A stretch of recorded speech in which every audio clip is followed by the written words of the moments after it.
Salín da escueliña directa, sin vacacións nin nada, a traballar. Mentres vive, agradecerei a meu pai para onde me mandou.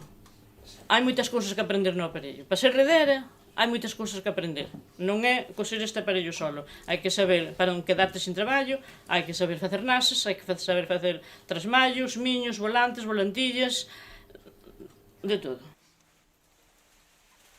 Que empecé no ano 63, acórdame perfectamente, cando mataron a Kennedy, que estaba escoitando na radio, e estaba cosendo no aparello. Outras iban á fábrica, pero miña nai, como iba á fábrica, non quixo que eu fora á fábrica. Dixo que non quería que a súa filla estuvera na fábrica, porque sabía o que era, mollada. A súa filla mollarse. Non. E eu tamén me mollei no aparello despois. Pero era como iso non o sabía, pois... En fin. Que é unha experiencia bonita, volvería a empezar. Digo a verdade. Para min.